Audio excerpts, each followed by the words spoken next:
खुद मैंने सौरभ को फोन किया कि मुझे सिखाने कल बताया था कि आई भी है, मैं कहाँ आई हुई हूँ, तो मुझे इसके बाद पता चला। तो मैं कहीं भी मुझे नई प्रतिभाओं को सुनने का अवसर मिले, अगर मेरे लिए संभव है, तो मैं हर हाल उस अवसर का लाभ उठाना चाहता हूँ। और बुढ़ापे में अगर कुछ जिंदा रहना चाहते हो तो नए बच्चों को सुनने का क्रम कभी मत छोड़ना। मेरा अपना दृष्टिकोण ये है, जब तक हम नए बच्चों को सुनते रहेंगे तब तक हम जिंदा हैं। और हमने अपनी नई पीढ़ी को प्यार करना, उनको सुनना बंद किया तो फिर हम भी नहीं।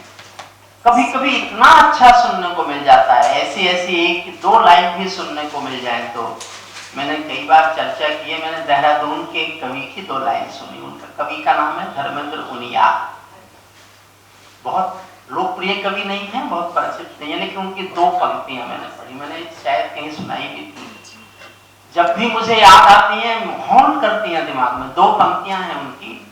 उसका बच्चा गूंगा था, माँ समझी मैं बहरी हूं। तो आप जो भी हैं, जितने भी हैं, जो कविता लिखता है वो प्रभु का अतिरिक्त प्यारा आदमी है, क्योंकि संवेदनाएं कविताएं लिखवाती हैं। और संसार की सबसे बड़ी संपत्ति संपदा संवेदना है। जहां जहां संवेदनाएं मिटी, कम हुई, वहां यूक्रेन रूस लड़े, वहां इजराइल ईरान लड़े। संसार के सारे युद्ध संवेदनाओं के मर जाने का कारण है। संसार में संवेदनाएं जग सके, ये काम कवि से अच्छा दुनिया में कोई नहीं कर सकता। मैं प्रिय सौरभ को, अनामिका जी को, और आप जितने भी लोग हैं, जितने भी संभागीय अध्यक्ष हैं, महिला प्रधान ये संस्था है तो हो सकती है, घर में भी महिला प्रधान है, सौरभ हम ये बात समझ सकते हैं। अनामिका का प्रभाव अगर अच्छी कवित्रियों को, श्रेष्ठ प्रतिभाओं को, बहुत बहुत अच्छी उन शक्तियों को वो परिचय दे रही हैं, जो पूरे देश भर में कोई भी संगठन हो, चाहे ये संगठन हो, हिंदी साहित्य अकेडमी, चाहे राष्ट्रीय कवि संगम हो, चाहे अभी मैं नोएडा क्या था, अमित शर्मा के कार्यक्रम में कुछ क्या दलित फाउंडेशन है, एक कवि सम्मेलन समिति भी थी, वो तथाकथित बड़े कवियों थी, इसलिए डूब गई। हाँ, वो ज्यादा बड़े कवियों में अहंकार टकराता है। मैं उसका भी संरक्षक था, मैंने तभी तय किया मैं किसी का संरक्षक नहीं बनूंगा।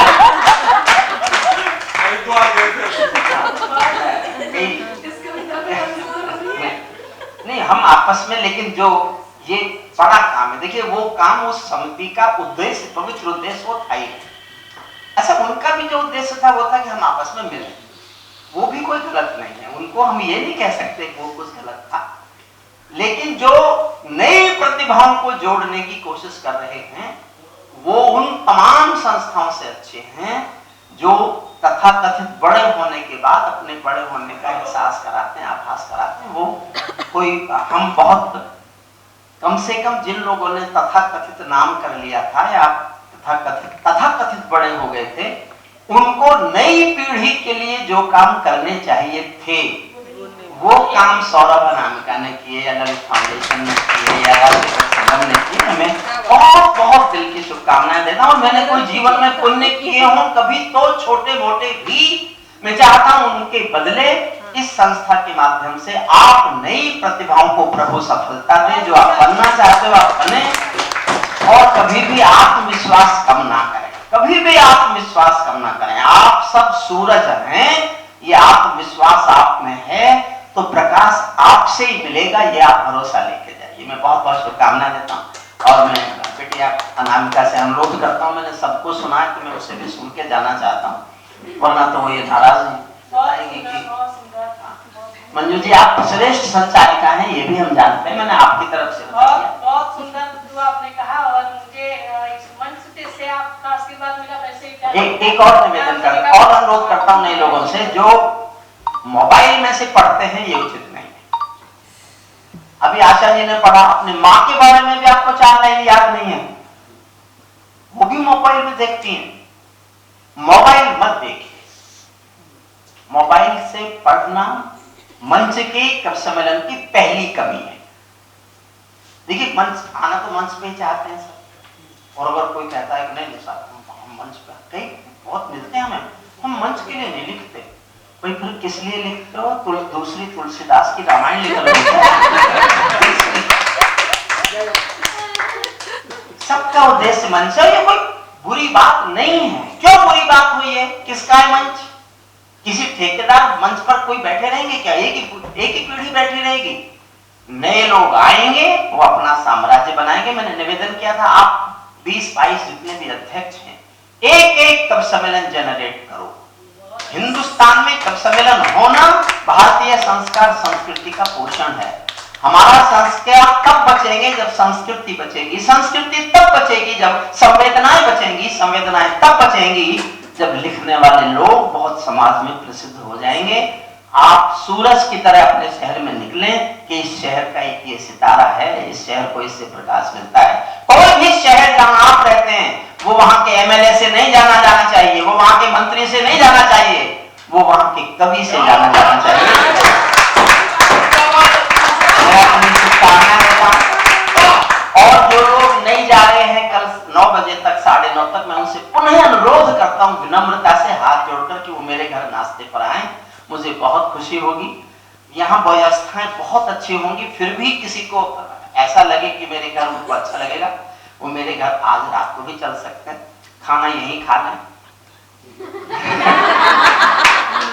क्योंकि मैं पहले से जानता, बता देता तो मेरा खाना बना देता, क्योंकि जो आपके घरों में सुविधा है वो मेरे घर में नहीं है। मेरे घर में तो सब काम सहयोगी करते हैं। मेरे साथ जो लोग रहते हैं मैं उनसे कहता हूँ भाई दाल दे दो, दाल दे देते हैं। तो सुबह 9:30 बजे जो लोग तब उपलब्ध शहर में है, मैं सौरभ अनामिका से निवेदन करूंगा मेरे घर आइए। मुझे बहुत खुशी होगी आपके साथ नाश्ता करके, और आपको बहुत बहुत अपने घर पर स्वागत करके। मुझे सौरभ संख्या बता देंगे क्योंकि मुझे आगे बतानी पड़ेगी जो व्यवस्था करेंगे। मुझे तो अब कुछ बनाना नहीं आता। मैं आ जाए जो सब, अगर मैं तो कहता हूँ सब अगर नहीं जा रहे हो, दिल्ली वाले जिनको अपनी कारों से जाना है वो नहीं जाए, सुबह मेरे घर नाश्ता करके चले जाए। रात को रुकने की व्यवस्था है ही आपकी यहाँ। और किसी का रात को आज सम्मेलन हो दिल्ली में तो जरूर चले जाओ, और उसका पैसा इस अकेडमी को दो। देखिए किसी भी संस्था को आप बिना संसाधन के चला नहीं सकते। जो आपके समर्थ कवि हो जाए, सौरभ एक नियम बनाओ, वो समर्थ कवि हो जाने के बाद साल का एक कवि सम्मेलन का पैसा इस संस्था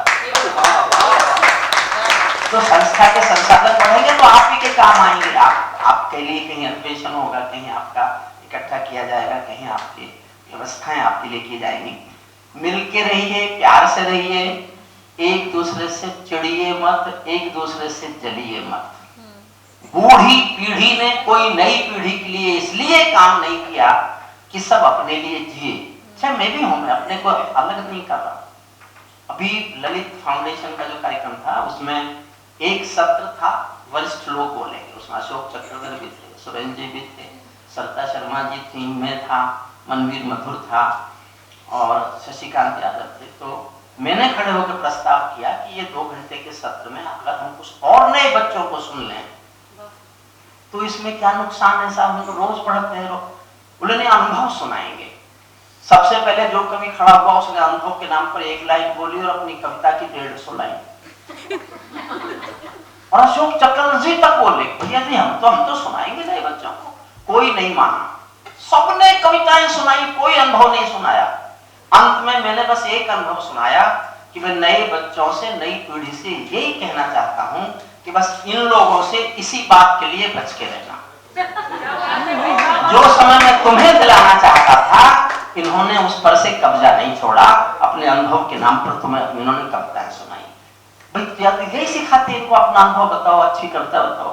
मैं तो बता नहीं सकता, मुझे कविता लिखनी आती नहीं है, मैंने हिंदी पढ़ी नहीं है, मैं तो अंग्रेजी में पढ़ा और कानून का आदमी था। तो मैं बहुत अच्छी कविताएं जब लिखनी खुद नहीं जानता तो किसी को सिखाऊंगा क्या। इसलिए अशोक चक्रवर्ती जी आपने जो जिंदगी हिंदी में गुजारी है आप तो कुछ सिखा सकते हो बच्चों को।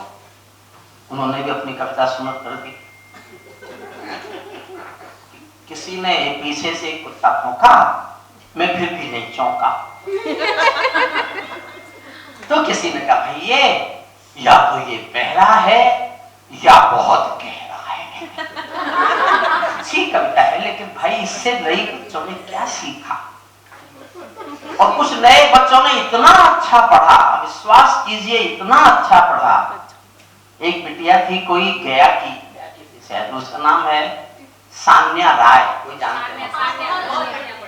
उसकी एक गीत की एक लाइन एक लड़की पढ़ गई है, एक तरफा प्यार है।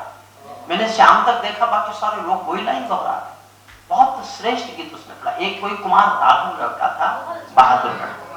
मैंने खुद पहली बार जो ऐसे बच्चे सुने, इतना अच्छा सुना, इतना मुझे लगा। और जब मैं वहां से चला आया, मुझे आना था, तो बाद में घोषणा हो गई कि कमाल जी तो गए, अब यहाँ डीजे पार्टी होगी। मेरे बाद वो कभी क्रिकेट खेलने लगे, जैसे क्रिकेट देश के अब कभी बचाएंगे। और तो मैंने बहुत समझाया, 2 साल से मैं समझा रहा हूं, पर वो उसका नाम क्रिकेट लीग भी इतना मानते नहीं। तो मैं काफी बोल लिया, इतना तो कोई कभी भी नहीं बोला। बहुत अच्छा लगा मुझे, मैं खुद आया, मैंने खुद फोन करके आया और मुझे आना बहुत अच्छा लगा। मुझे नए लोगों को सुनना मेरी ऊर्जा बढ़ाता है, मेरी सांसें बढ़ाता है, मेरी उम्र बढ़ाता है, मेरा हौसला बढ़ाता है, मेरी हिम्मत बढ़ाता है, मेरे जीवन की जीवन प्रणाली। जब भी अवसर मिलेगा मैं नए बच्चों को सुनने के लिए, कहीं भी और भी बाहर, जब मैं लखनऊ भी गया था, नए बच्चों को सुनने के लिए गया। कभी सौरभ ने श्रेष्ठ, बहुत श्रेष्ठ आयोजन, शायद वो देश का बहुत श्रेष्ठ युवा पीढ़ी का समागम था, जिसकी तुलना हम औरों से कर नहीं सकते। और अनामिका जी, आपका प्रभाव थोड़ा ज्यादा है, तो इसलिए महिलाएं अध्यक्ष ज्यादा हैं। कृपा करें आधे अध्यक्ष महिला और आधे अध्यक्ष पुरुष भी बनाए जाएं। मैं डरते डरते पुरुषों की वकालत कर रहा हूँ। बहुत अच्छा, ये इनकी मेहनत तो देखिए। अनामिका एक आइकॉन बन चुकी है, एक ऐसे स्टार बन चुकी है। अनामिका एक प्रतीक है।